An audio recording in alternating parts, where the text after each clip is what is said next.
Congratulations, you just declared war on the galaxy's deadliest species. The first thing Ambassador Claire Donovan said when the Vrethkai destroyed our probe was not a threat. It was not a speech. It was a single, quiet instruction to her aide, a young man named Owen Price, who had been with her for 3 years and had learned to recognize that particular tone of hers. Get me a secure line to Earth Command, right now. I was standing 6 feet away. I heard every word. My name is Nathan Cole, and I had been assigned to the Galactic Conclave as a junior diplomatic liaison for 11 months. I had spent most of that time learning how to bow correctly to species with 4 heads, memorizing the 47 distinct ways the Drethari express polite agreement, and trying not to stare at the Vrethkai when they entered a room. Everyone stared at the Vrethkai. You could not help it. They were enormous, 8 feet tall on average, covered in layered plates of dark biological armor that shifted slightly when they moved, like the surface of a disturbed lake. Their eyes were pale, almost white, and they had this way of looking at you that made you feel like something they had already categorized and dismissed. They were, by every measure the Conclave recognized, the most powerful military force in the known galaxy. They had been at the top of that particular list for 6,000 years. They were not shy about mentioning it. The probe they destroyed had been an unmanned scientific vessel. It was cataloging mineral deposits in the Velhari Reach, a stretch of unclaimed deep space that humanity had formally registered interest in 3 years prior. There were no weapons aboard. There was no crew. There was a small plaque near the navigation core with the names of the engineers who built her, the way humans have always put names on things they send into the dark. The Vrethkai delegate, a senior figure named Overlord Kroth, had announced the destruction in the middle of a full conclave session. He had not apologized. He had explained in the flat, unhurried tone of someone describing the weather that the Velhari Reach had been designated a Vrethkai expansion corridor 200 years ago, and that human presence there was an intrusion. The probe had been removed. He used the word removed, the way you would describe brushing dust from a table. The chamber held representatives from 61 recognized species. Not one of them said a word in our defense. A few looked at the human section of the chamber with something that might have been sympathy, or might have been relief that it was not them. Owen brought Claire the secure communicator. She spoke for less than 2 minutes, her voice low and steady. I caught fragments: fleet readiness status, confirmation of standing orders, authorization codes I did not have clearance to understand. Then she closed the line and turned to face me. Nathan, she said, I need you to draft a formal transmission to the Vrethkai. I will give you the exact text. I had my pad ready. She dictated 4 sentences. The first said that humanity formally held the Vrethkai government responsible for the unlawful destruction of registered human property in internationally recorded space. The second specified the value of the probe and demanded full reparations within 72 hours. The third was a single statement of consequence. It said that failure to comply would be treated as an act of aggression, and that humanity had already taken the appropriate first steps in response. The fourth sentence was the one that mattered. It said, "This is your only warning." I typed it, I read it back, I looked up at her. "Ambassador," I said, "they are going to think this is a joke." She looked at me calmly. "Yes," she said, "they are." She did not seem troubled by this. That was what stayed with me. Not the words, not the threat, not even the audacity of a species that had been in space for less than 300 years pointing a finger at an empire 6,000 years old. What stayed with me was the absolute absence of doubt in her face. I sent the transmission. The conclave did not laugh openly. They were too diplomatic for open laughter. But I spent the rest of that afternoon in the corridors and meeting rooms of the station, and I watched the way the other delegates moved and whispered and glanced toward the human section, and I understood that open laughter was simply the version of what was happening that had been polished to a more acceptable surface. Even the species who had reason to dislike the Vrethkai were not taking our side. The Drethari, Small and cautious traders who had lost 2 of their own colony rights to Vrethkai expansion in the past century, said nothing beyond a polite expression of concern for the situation. Their senior delegate, a compact figure named Voss who smelled faintly of copper and always wore the same gray coat, stopped me in the hallway near the eastern observation deck and tilted his head at the angle that meant genuine curiosity. "Your ambassador," he said. "Does she understand what she has just done?" "I believe so," I said. He looked at me for a long moment. "My people have a phrase," he said. "It translates roughly as, 'Admire the brave ones from a distance.'" Then he walked away. The Vrethkai response to our transmission arrived in 40 minutes. That was faster than I expected. I thought it might mean they were taking us seriously. It did not mean that. Overlord Kroth's reply was 700 words. I will not reproduce all of it, but the substance was this. Humanity was a young and underdeveloped species, which the Conclave had generously chosen to classify at the 3rd developmental tier. We had shown, in Kroth's words, an endearing but dangerous misunderstanding of our position in the order of things. He recommended that we rescind the transmission, file a standard grievance through the Conclave's formal process, which he noted typically reached resolution within 40 to 60 years, and take some time to reflect on the wisdom of proportional ambition. He ended with a single line that was clearly meant to be the final word. "We do not negotiate with species who cannot threaten us." Owen read it over my shoulder. He was 26 years old and had grown up in a small coastal town in Wales. He had studied xenodiplomacy for 8 years and spoken 4 alien languages before he turned 25. He was not a man who startled easily. He read Kroth's closing line and let out a long breath through his nose. "Right," he said. "Well." I forwarded the response to Claire. She read it once. She set down her cup of tea. She pulled up the navigation display on her personal screen, the one that showed the real-time positions of vessels logged in Conclave-monitored space. She zoomed out to a wide field that covered the outer transit lanes. Then she pointed at a cluster of 17 signal markers moving in close formation through a region called the Outer Veil, approximately 4 days' travel from Conclave space. I did not recognize the vessel classifications at first. They were not standard military configuration. They were listed as heavy industrial transport and deep space survey class, but their formation was tight and deliberate in the way that cargo convoys never are, and their speed was higher than their listed classification should have allowed. "Those left Earth 3 days ago," Claire said. I stared at the screen. She had sent the transmission 40 minutes ago.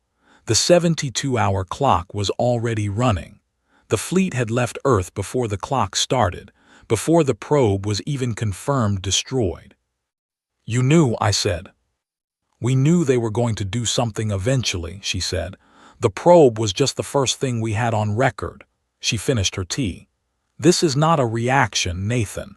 This has been a preparation." I stood there in the quiet of her office, watching 17 blips move steadily through the dark.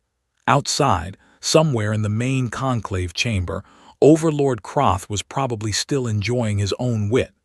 60 other species were probably already forgetting that this had happened. Another small species had been put in its place. Everything was in order. The blips kept moving. I had read everything the conclave archives held about the Vrethkai. 6,000 years of dominance, 39 species absorbed or broken, a military doctrine built on the simple logic of absolute superiority, hit first, hit completely, allow no recovery. It had worked every single time. They had never needed to adapt it because no one had ever made them. I thought about something I had read once, in a very old human document, about what happens when a force that has only ever known one kind of opponent finally meets something it does not understand. The document had called it the problem of the unopened book. You cannot read what you have never opened. The 72 hours would end in 3 days. By then, those ships would be considerably closer. And Overlord Kroth, supreme commander of a 6,000-year empire, had just told the only species in the galaxy that runs toward things that scare them that he did not consider them a threat. I picked up my pad. I had reports to write and meetings to attend, and a great deal of very careful work ahead of me. But first I allowed myself exactly one moment to think about what was coming. Then I smiled just briefly and got back to work. The first report from the frontier came in on the 4th day. Overlord Kroth had not responded to Claire's transmission beyond his initial reply. The 72-hour window had passed. I had expected some kind of reaction from the conclave, a formal call for restraint, a motion for emergency mediation, anything. What I got instead was a very polite communication from the conclave session coordinator, explaining that the matter had been logged, that a preliminary review committee would be formed within the standard 8-week period, and that both parties were encouraged to pursue measured dialogue. 8 weeks. I filed the communication under a folder I had labeled, with perhaps more honesty than was professionally appropriate, things that will not help. Owen was already at his desk when I arrived that morning, which was unusual. He was an early riser, but not this early. He was also very still, which was more unusual. Owen was the kind of person who tapped his fingers and shifted in his chair and talked while he was reading. He was not talking now. He was staring at his screen with both hands flat on the desk. "The preliminary contact happened at 0300 our time," he said, without looking up. "Outer Vale, grid reference 77 Alpha. 3 Vrethkai patrol cruisers intercepted what they logged as an unauthorized convoy in their expansion corridor." I pulled up the report on my own screen, and "The convoy did not stop," Owen said. "The patrol cruisers issued standard warnings. The convoy kept moving. The patrol cruisers opened fire." I read ahead of what he was telling me. 1 Vrethkai cruiser was disabled. 1 was destroyed. The 3rd retreated and sent an emergency signal to the nearest Vrethkai regional command. Owen finally looked at me. "Those were not military vessels on the manifest, Nathan. They were classified as heavy industrial transports." "I know. Industrial transports do not fight back like that." "I know." He turned back to his screen. "The Vrethkai regional commander has requested clarification from the home command. Their after-action notation describes the human vessels as having used, and I am quoting here, improvised but effective weapons configurations inconsistent with the registered class of the vessels involved." Owen paused. "They are confused." That word, coming out of a Vrethkai military report, was remarkable enough that I read it twice just to make sure I had not misunderstood the translation. Confused. The Vrethkai were not accustomed to confusion in military encounters. Their doctrine was built on certainty. They were the strongest. They arrived. Things ended. There was no step between arrival and conclusion that involved the phrase improvised but effective. Within the hour, word had spread through the conclave. By mid-morning, there was not a single delegation that had not heard the initial report. By afternoon, when the second contact was confirmed, a Vrethkai supply station near the Reach's inner edge had been approached and formally demanded to stand down, and had refused, and had subsequently found itself without power, without communications, and very thoroughly outmaneuvered by vessels that had no business maneuvering the way they did. The mood in the conclave chambers had shifted from polite dismissal to something quieter and less easy to name. I walked those corridors carefully that day. I listened more than I spoke. I was good at that. It was most of what the job required. What I heard surprised me, not because it was hostile, it was not. What surprised me was the specific quality of the silence that surrounded each cluster of delegates when they saw me coming. It was not the silence of people waiting for a disaster. It was the silence of people who had been waiting for something for a very long time and were not quite sure yet whether this was it. The Vrethkai called an emergency session. They did not ask. They announced it, which was their standard mode of interaction with any institution they technically belonged to but considered beneath them. Croth himself appeared, which was not common. He usually sent subordinates to conclave sessions. His presence meant this had already crossed a threshold for them. He spoke for a long time. The substance of it was that humanity had committed an act of aggression against recognized Vrethkai territorial claims and Vrethkai vessels, that this was a matter for conclave disciplinary process, and that appropriate consequences would be applied. His tone was the tone of a man who had done this before, who had stood in this room and said words like these, and watched the room agree with him, because the room always agreed with him. Claire was present. She sat with her hands folded on the table in front of her. She did not interrupt. She did not argue. She listened to the entire speech with the focused, neutral attention of someone who had already read the ending and was simply waiting for the rest of the text to catch up. When Croth finished, the session chair asked if the human delegation wished to respond. Claire stood up. She said 5 sentences. The first acknowledged that human vessels had engaged Vrethkai forces. The second noted that those forces had fired first. The third cited the specific conclave statute that affirmed a registered species' right to defend registered interests against unprovoked attack. The fourth reminded the chamber that the Velhari Reach had been formally registered by humanity 3 years prior, and that no Vrethkai counterclaim had been lodged within the required legal period. The fifth sentence was the one that changed the temperature of the room. "We are not here to ask for permission," Claire said. "We are here to inform you of what is already happening." She sat down. The session chair looked at Croth. Croth looked at Claire. The room was very quiet. I had spent 11 months watching the Vrethkai in that chamber. I had seen them dismiss, condescend, override, and occasionally simply ignore the proceedings when the topic did not interest them. I had never seen one of them look the way Croth looked at that moment. It was not anger, exactly. Anger I had seen from them plenty of times.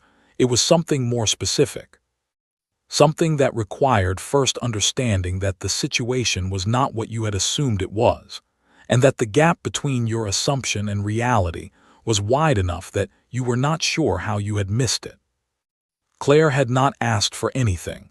She had not appealed. She had not petitioned. She had simply reported a fact. And the fact was that 17 ships had become 40, and 40 had become more, and they were not stopping, and they were not waiting, and they were not afraid. I know what fear looks like across 61 species. It does not always look the same. Some species freeze. Some become very loud.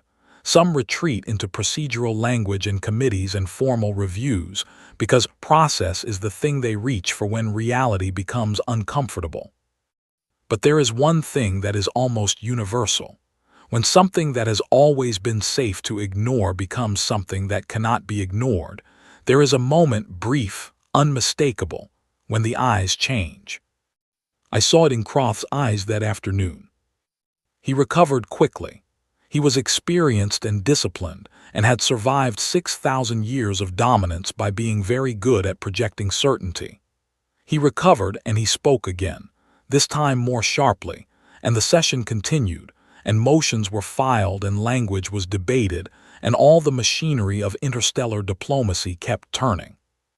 But I had seen the moment, and I knew, in the way you know things before you can prove them, that he had seen something in Claire that scared him, and that what scared him was not her words. It was the complete absence of anything in her that wanted his approval.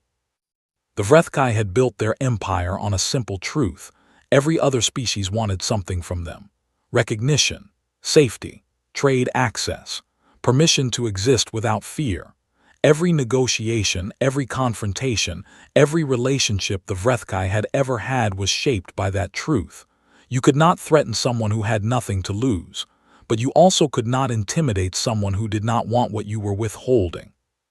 We had not come to the conclave for their protection. We had not come looking for recognition. We had come because it was the right place to put what we had to say on the record. and we did not actually need them to agree.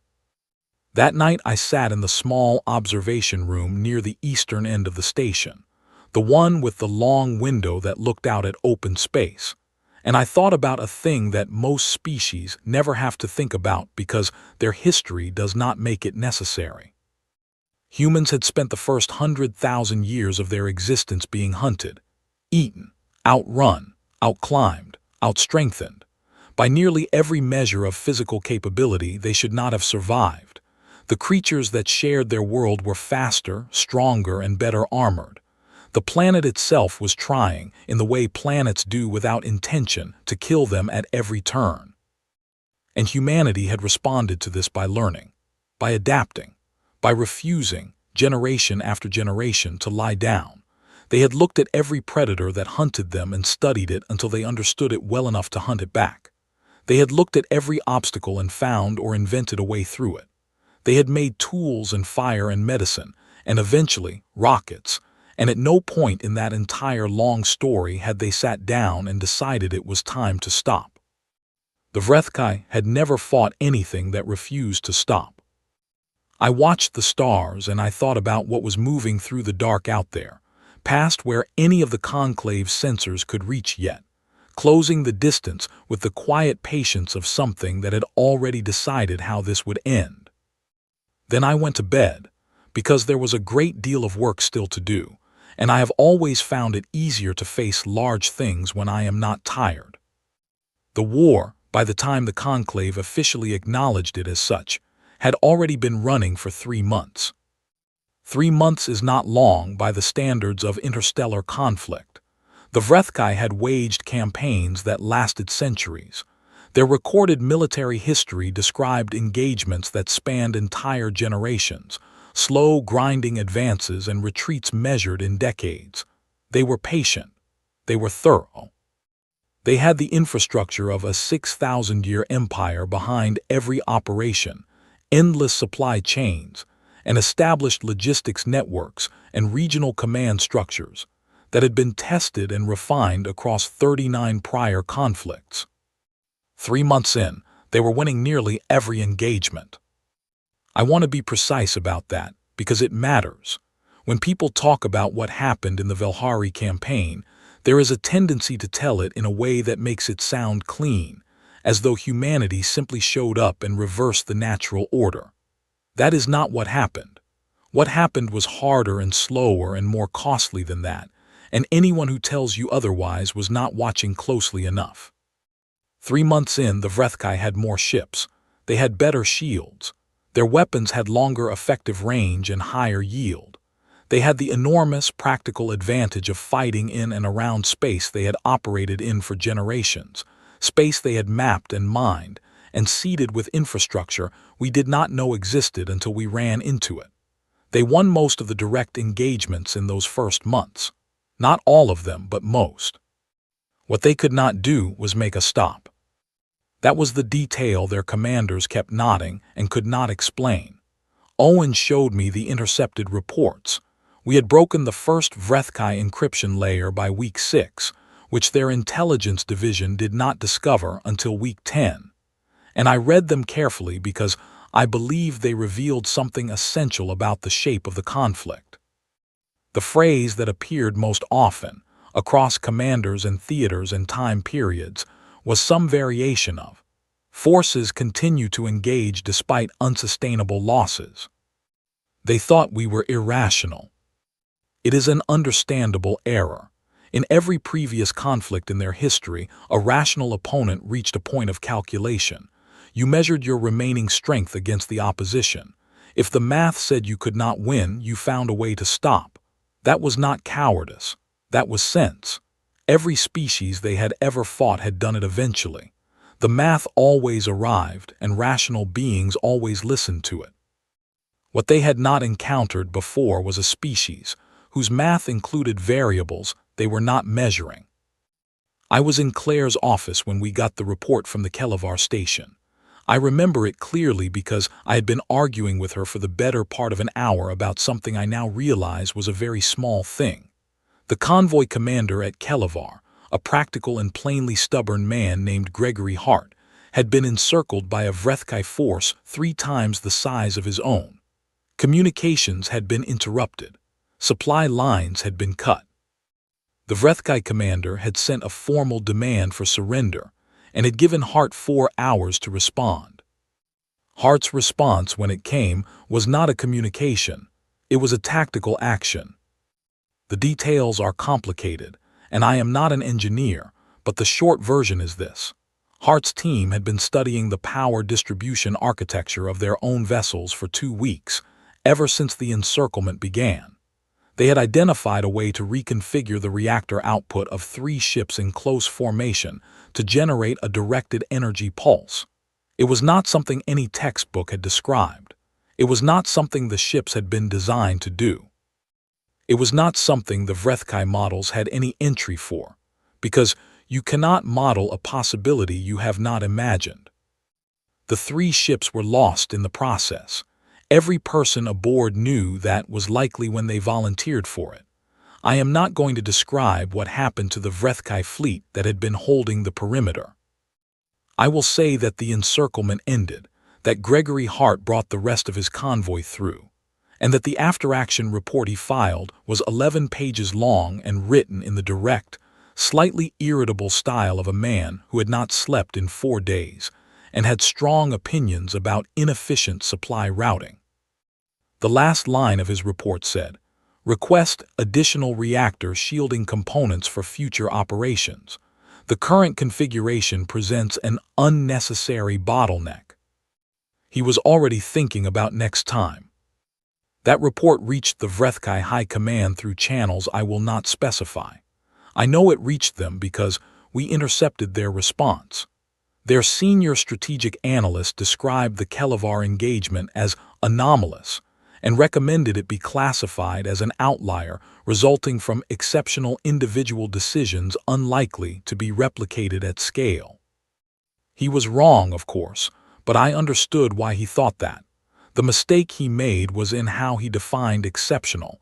He meant it as a statistical deviation. He was thinking about it as a rare event. What he did not understand was that Hart was not exceptional by human standards. Hart was a cargo convoy commander with a logistics background and an engineering degree he had finished at night school while working his first deep space route. He was competent, experienced, and deeply unwilling to accept a situation he had not first tried to change. By Vrethkai standards, that profile would have been remarkable. By human standards, it described about 40% of our fleet commanders. We did not produce exceptional people who did impossible things. We produced ordinary people who did not recognize the word impossible as a full stop. The conclave was watching all of this with the careful, slightly stunned attention of a group of spectators who had bought tickets to a predictable event and found themselves watching something entirely different.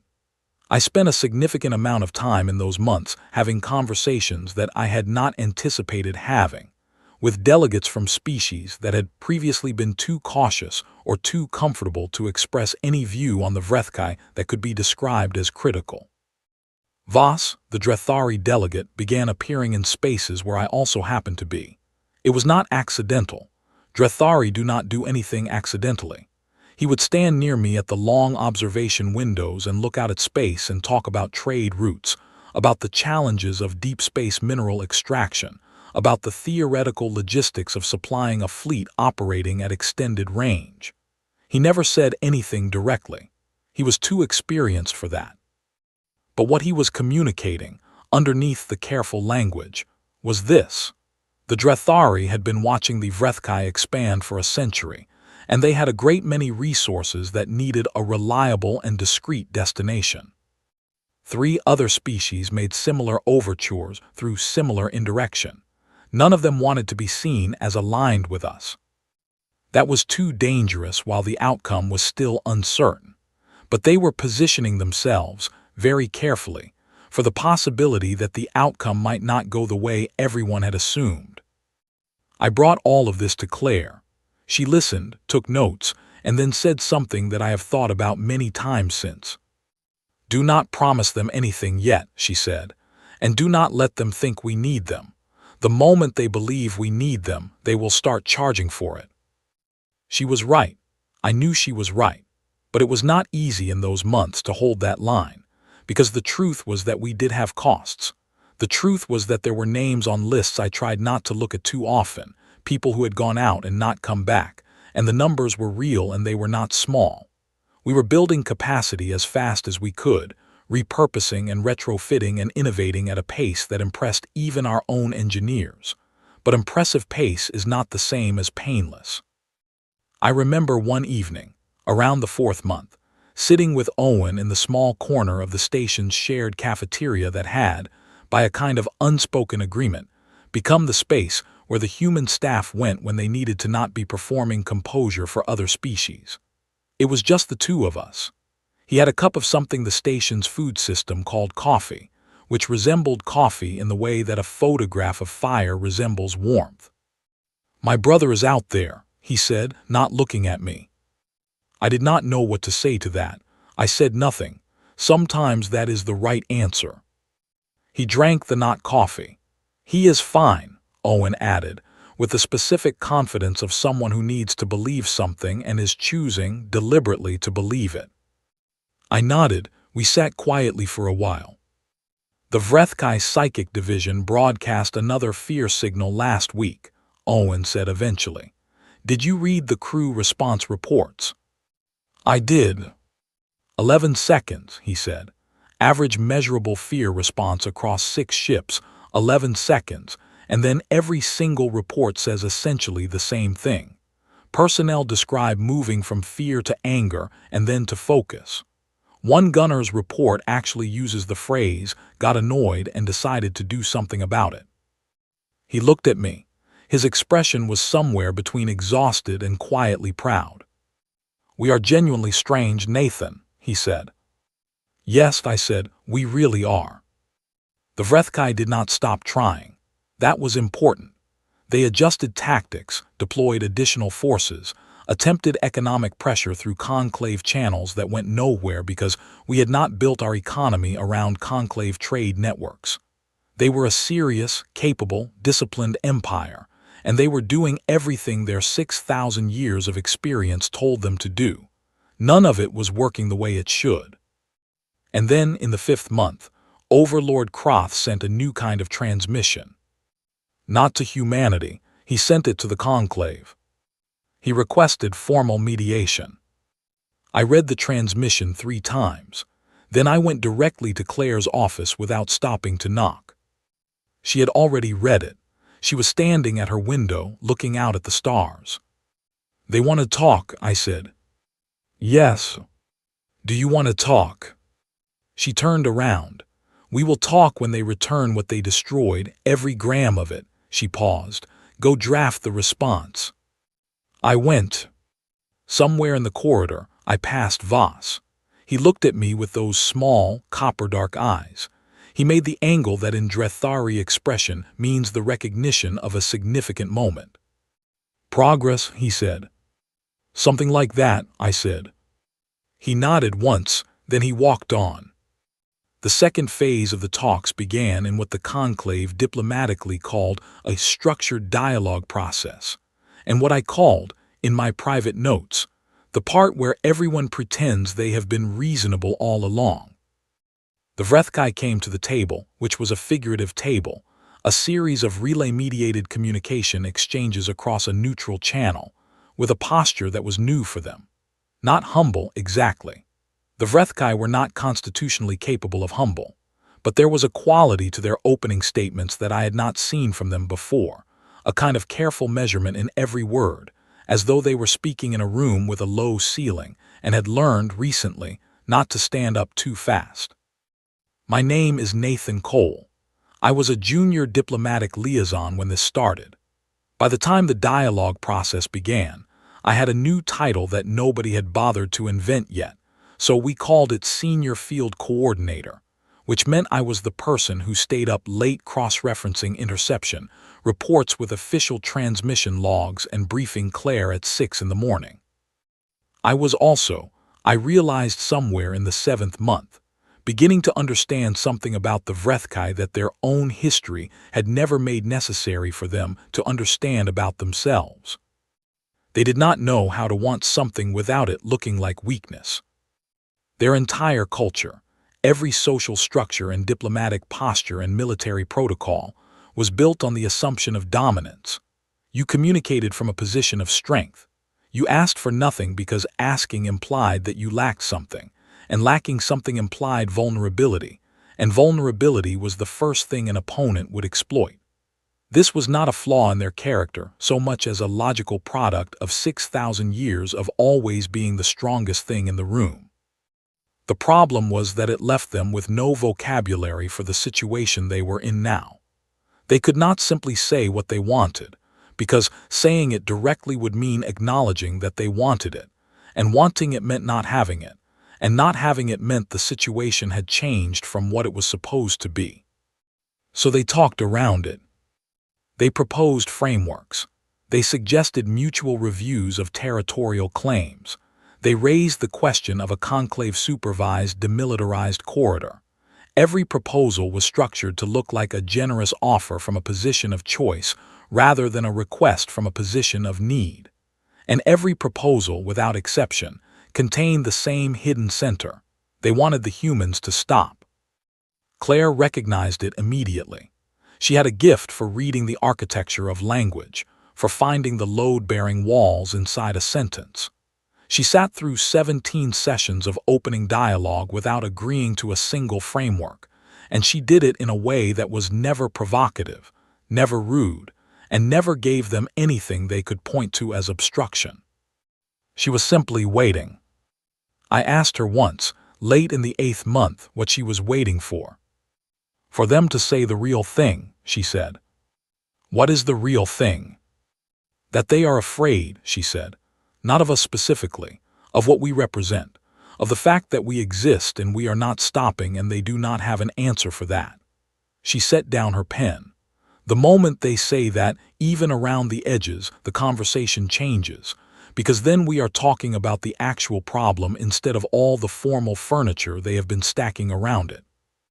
The actual battle that changed the temperature came not from a diplomatic session, but from a place called the Margith Relay, a Vrethkai communications and supply hub in the midpoint of their primary expansion route. It was not a dramatic target. It was practical.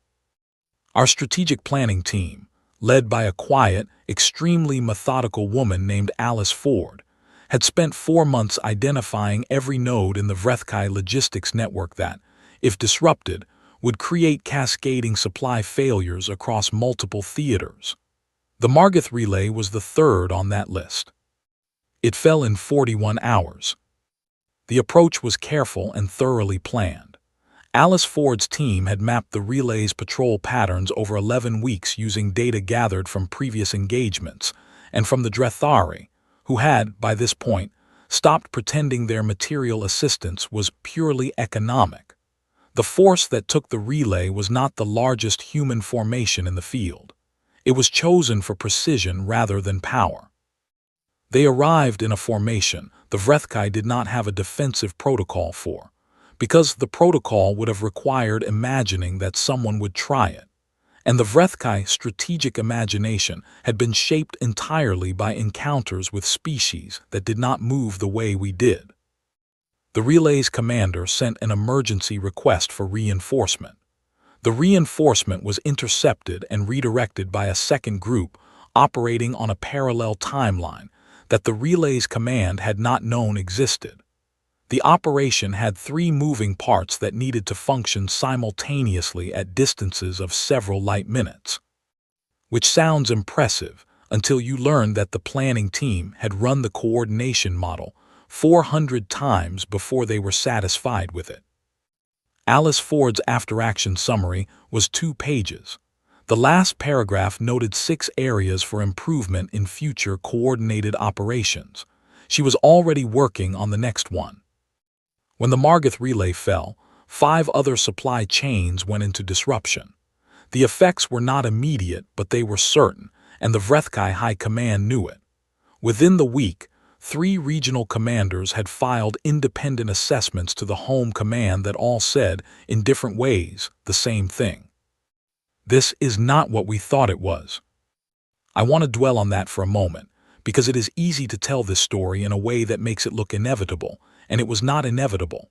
What happened to the Vrethkai was not that they were defeated by a superior force. They were not. In raw material terms, they remained formidable throughout. What happened was that they encountered something their experience had never prepared them for, and their experience was so vast and so consistent that it had become, without them realizing it, a kind of blindness.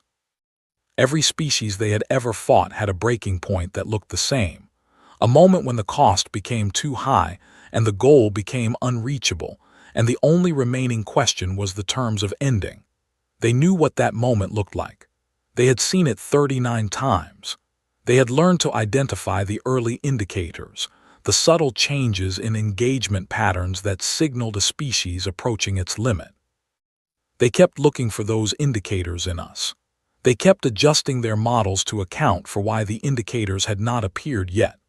The adjustments became more elaborate over time, more hedged with caveats, more dependent on assumptions that required the next engagement to behave differently than the last one had.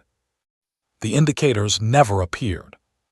Not because we were invincible, not because the cost was not real, but because the thing they were looking for, the moment when a species decides that continuing is no longer worth it, required a particular relationship to loss that humans simply did not have. We did not experience loss as a signal to stop. We experienced it as information. We learned from it. We adjusted. We came back with a different approach. We had been doing this for 100,000 years, on a planet that was actively hostile, against opponents that were physically superior to us in almost every way. We had been doing it so long and so consistently that it had become structural, woven into the way our minds worked at a level below conscious decision. The Vrethkai were looking for a breaking point in a species that had been forged, over millennia, specifically to not break. The psychic broadcast came in the 9th month. It was the Vrethkai's most significant non-conventional weapon, something they had used to decisive effect in 2 prior campaigns. Their psychic division, a corps of highly trained biological signal emitters, could generate a coordinated fear response in the nervous systems of any sentient species they had encountered. The effect was not subtle. It was designed to produce in the target a profound and immediate sense that resistance was pointless, that danger was overwhelming, that the most rational available action was to yield. It worked on every human on every ship in range of the broadcast. For 11 seconds, I read the reports, 47 separate crew logs from across the affected formation. They all described the same sequence. A sudden and overwhelming wave of fear, intense and physical, the kind that comes from the oldest part of a nervous system. Then, in every single account, without a single exception, the same thing happened next. The fear turned. Not into calm, not into courage in the composed, decided sense. It turned into something more animal than that, something that 100,000 years of surviving on a hostile planet had built into the architecture of human biology. The threat signals fired, the fear response triggered, and then the older system, the one that had evolved because sometimes the thing trying to eat you could be hit back, took over. One crew member's log described it as, "I was scared, and then I was furious and I stopped being scared." Another wrote, "It felt like someone grabbed my arm, so I hit them." A gunnery crew filed a joint report that said in its entirety, "Registered a threat signal, identified source direction, engaged." The Psychic Division commander's report to the Vrethkai Home Command was the most unsettled document I read in the entire war. He described a weapon that had never failed him. He described deploying it with full confidence. He described the 11 seconds of measurable effect. And then he described, with the precise and slightly disbelieving language of a scientist whose experiment has returned an impossible result, what came after. "The subjects," he wrote, "appear to have a conditioned response that converts threat stimuli into aggression rather than avoidance. This is not a defensive adaptation in the conventional sense. It is an offensive one. The fear response in this species does not produce withdrawal, it produces attack. He recommended discontinuing use of the broadcast against human forces on the grounds that it was producing adverse outcomes. He was right to recommend it. The conclave was very quiet when the 9th-month report circulated. I watched the chamber. I watched the delegates from 61 species process what they were learning. I watched Voss, who processed it the fastest and said the least. I watched a delegate from a species called the Morthine, large and very old, and generally considered the most neutral observers in the conclave, who had said almost nothing for the entire preceding months, and who now sat very still with an expression I did not have a clear translation for. I walked over to him after the session. His name was Senior Observer Kale, and he had been attending conclave sessions for longer than most human nations had existed. I asked him, because I was tired and because I thought he would tell me something honest, what he was thinking. He was quiet for a moment. Then he said, "We have been watching the Vrethkai for 4,000 years. In that time, we have never seen them ask for help." "They have not asked for help," I said. "They requested mediation." "Yes," Kale said, "that is what I said." He turned and walked away. The formal turning point, the moment that the conclave would eventually record as the decisive shift, came with the fall of the Vrethkai's regional command hub at the Selhari crossing. I will not describe the engagement in detail, because it has been described elsewhere and I was not present for it. What I can describe is the moment the battle data arrived at the conclave station, because I was there for that. It was late in the station's artificial night cycle. Most of the conclave was not in session. Owen and I were in the communication suite, tracking the relay reports as they came in. The engagement at Selhari had been projected to last several days.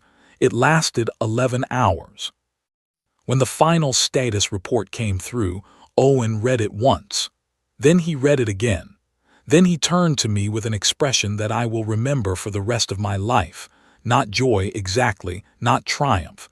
Something quieter and more complicated than either. "The hub is ours," he said. "The Vrethkai fleet is in full retreat." Full retreat. 6,000 years, 39 conflicts, 0 prior retreats recorded in full disorder. We sat there for a moment. The communication suite hummed around us. Space was outside the window, silent and enormous. "Right," Owen said at last. "I suppose we had better tell Claire." The peace was not a clean thing. I want to say that clearly before anything else. The negotiations that followed the fall of Selhari were long and detailed and frequently exhausting, and the document that came out of them was not a simple victory statement.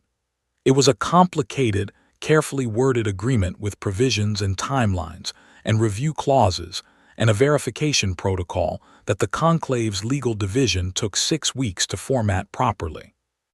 I was in almost every session. My name is Nathan Cole. I am not a hero of this story. I am the person who took notes, drafted language, caught contradictions in proposed clauses at 2 in the morning, and occasionally reminded very senior people on both sides that certain things had already been agreed 3 sessions ago and did not need to be re-argued. I want to tell you about the end honestly, not the way it gets told when it is already in the past and has already become something clean and symbolic, the way it actually was. Claire Donovan sat across from the Vrethkai delegation for 31 sessions over the course of 3 months. The lead Vrethkai negotiator was not Kroth.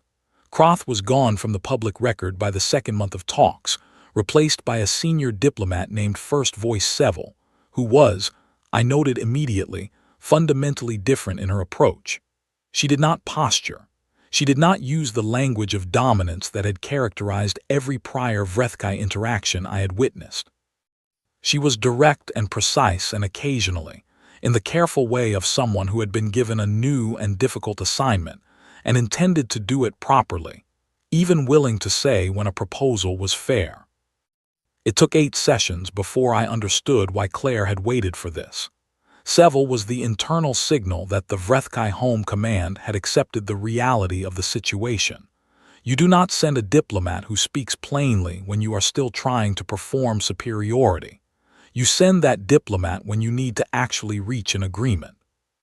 The terms were detailed, and I will not list every provision, but the center of them was this: full reparations for the destroyed probe, and for every registered human installation that had been targeted during the conflict, withdrawal of all Vrethkai claims to the Velhari Reach and 3 adjacent sectors that had been contested, and a formal conclave reclassification of humanity's developmental status.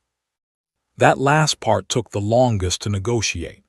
Not because the Vrethkai resisted it, they were, by that point, genuinely prepared to concede, but because the conclave's classification system had not been designed with any expectation that a species would need to be placed somewhere entirely outside the existing categories.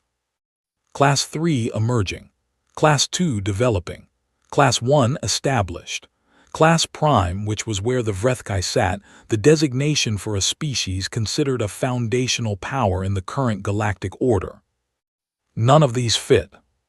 The Conclave's Classification Committee, after 6 weeks of discussion, proposed a new designation.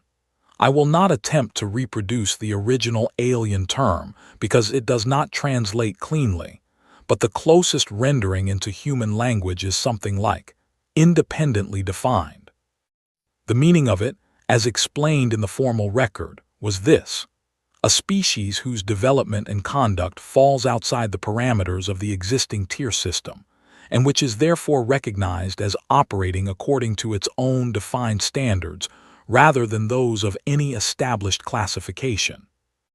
In practical terms, it meant, we do not fully understand you, and we are choosing to be honest about that rather than file you somewhere that does not fit. I thought that was, honestly, the most accurate thing the Conclave had said about us in the entire time I had worked there. There were things that happened during the negotiations that I found harder to sit with than the official record reflects. There was a session in the 6th week where a territorial timeline was being reviewed, and the Vrethkai delegation presented data on the 12 human installations in the outer reach that had been destroyed in the first month of the conflict. It was presented as part of the reparations calculation, a line-by-line accounting of material loss. The numbers were correct. The material value had been calculated accurately. What the numbers did not carry was the weight of the names, and the names were real, and some of them were people I had met. I kept my expression neutral. I took notes. I did not look at Owen, who was sitting next to me. After the session, we walked back through the corridor without speaking. Near the observation window, Owen stopped. He did not say anything for a while. Then he said, "My brother came back." "I know," I said. "I saw the update." "Yeah." We stood there for another moment. "He is different," Owen said. "His messages are different. He does not say anything specific, but you can tell."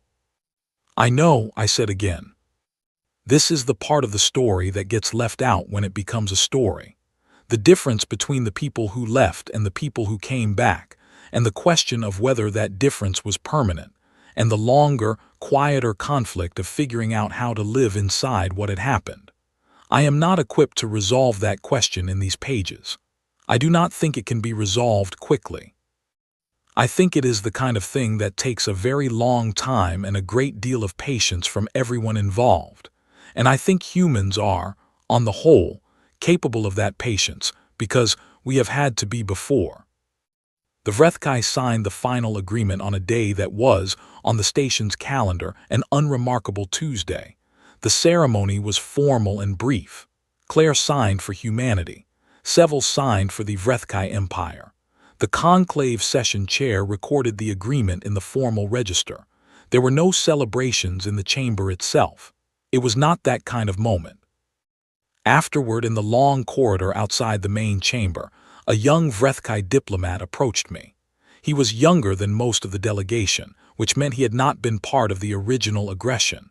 He was a generation removed from all of it, assigned to this role because the Empire needed people who could work in the new context it found itself in.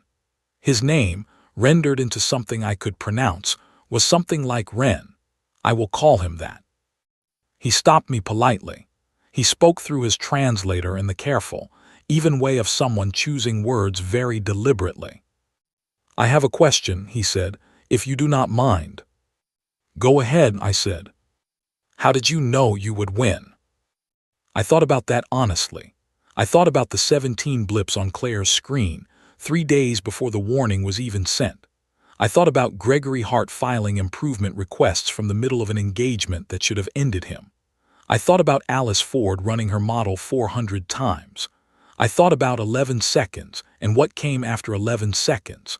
I thought about Owen's brother and the messages that were different now and the weight of names in a reparations document. "We did not know," I said. "Not at the start, not in the middle either, honestly." Ren looked at me steadily. "Then why did you continue?" "Because knowing you will win is not the same as being willing to keep going," I said. "We knew we were going to keep going. That was the only thing we knew for certain." He considered that for a long moment. Then he nodded once and walked away. I watched him go, and I thought he was going to need to think about that for a while, and that thinking about it would probably teach him something useful. 3 days after the agreement was signed, a new colony ship departed from Earth. I saw the launch report come through on Owen's screen while we were working through the post-agreement documentation that needed to be filed with the Conclave Registry. He turned the screen so I could see it. It was a big ship, larger than anything we had sent out before, built during the conflict and finished after it, designed for extended range and carrying everything needed to establish a full settlement at its destination. 4,200 people aboard. Their destination was a system well past the Velhari reach, past the sectors we had just finished negotiating for, into space that no registered species had mapped yet. I looked at the manifest. The crew was a cross-section of practically everything: engineers, doctors, teachers, farmers, builders, scientists, and people who had simply decided that they wanted to go further than anyone had gone before and were willing to do the work of getting there. The average age was 31. A significant portion of them had been born after humanity first made contact with the Conclave. They had grown up knowing that the galaxy was full. They were going anyway. The launch report included a brief pilot's log from the ship's commander, a woman named Laura Shaw who had spent 12 years on deep space routes and who described the moment of departure in 3 sentences. She said the engines were running clean. She said the course was set. She said the crew were in good spirits and ready for what was ahead. That was all. No speech, no declaration, just a statement of readiness and a heading. I thought about the conclave chamber and the way it had looked when this all started. The 61 delegations who had watched with polite amusement as a small, young species tried to tell the most powerful empire in the galaxy that there would be consequences. The silence that followed the first engagement reports. The look in Kroth's eyes when he understood, perhaps for the first time in his career, that he was talking to something he did not have a framework for. I thought about what we had cost ourselves to get here, and about the fact that even now, even with the ink barely dry on the agreement, there were already new questions. A power vacuum in the outer sectors. Species that had been waiting to see which way the wind blew and were now beginning to reposition. A galaxy that had been organized around one kind of order for 6,000 years and was going to have to figure out what it was organized around now. None of that was solved. None of it was simple. The agreement was not an ending. It was, if anything, a beginning of a longer and more complicated chapter. And 4,200 people were heading toward unmapped space, and their commander had filed 3 sentences, and every one of those sentences said, "We know there is work ahead, and we are ready for it." Senior Observer Kale found me on the observation deck that evening.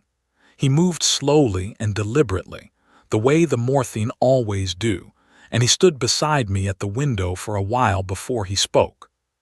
"Your species," he said, has been in formal contact with the conclave for less than 300 years. Yes, I said. And in that time, he said, you have done what no species has done in 4,000 years of this institution's operation. We got lucky, I said. He made a sound that I believe was the morphine equivalent of a quiet laugh. No, he said. Luck is when circumstances align in your favor despite the odds. What you did was different. You changed what the odds were measuring. He was quiet for a moment. We have been waiting for someone to do that for a very long time. I did not know what to say to that. I looked at the stars. What happens now? I asked. Now, Cale said, the galaxy has to decide what kind of place it wants to be, with you in it and not going away. He paused. That will be a longer conversation. We are good at long conversations, I said. No, he said with quiet precision. You are good at not stopping before the conversation is finished. That is not the same thing, but it is, I think, the more important quality. He left. I stayed at the window for a while. The ship carrying 4,200 people was already out of sensor range. It was moving steadily toward space that had no name yet, toward systems that had never been visited, toward everything that was still unknown and waiting. There is a thing that humans do that I have never been able to fully explain to any of the 61 species I have worked with in my time at the Conclave. It is not aggression, exactly. It is not ambition, exactly. It does not have a single clean word. It is the specific feeling of looking at something vast and uncertain and unknown, and instead of calculating whether to approach it, simply wanting to know what is in it. Not needing to, not being required to, wanting to. Every frontier we have ever had, we have walked toward it, not because we knew what was on the other side, not because we were confident we would be safe, because the question of what was there was, to us, more compelling than the question of whether it was dangerous. We have always been like this. We were like this before we had fire. We were like this before we had ships. We were like this when the most advanced technology we possessed was a sharp rock and an understanding of wind direction. The galaxy had spent 10,000 years building an order based on who was most powerful, who could strike hardest, who could hold the most space. It was a logical order, given the assumptions that built it. It made perfect sense if you assumed that the only things worth measuring were force and fear. We had shown them in 18 months of unglamorous, costly, grinding, inventive, stubborn, absolutely relentless effort that they had been measuring the wrong things. Not because we were stronger. Because we were curious. Because we were adaptable. Because we learned from every failure and came back different. Because the moment something scared us, we wanted to understand it, and understanding it, we wanted to solve it. And solving it, we found ourselves somewhere further than we had been before. Because we had been doing all of that, on a difficult planet, for a very long time. The stars were very still outside the window. Somewhere out there, Laura Shaw's ship was moving through the dark, 4,200 people carrying everything needed to build something new in a place that had no name yet. They were not afraid. They were exactly the way humans always are when pointed at something vast and unknown. They were curious. And they were not stopping.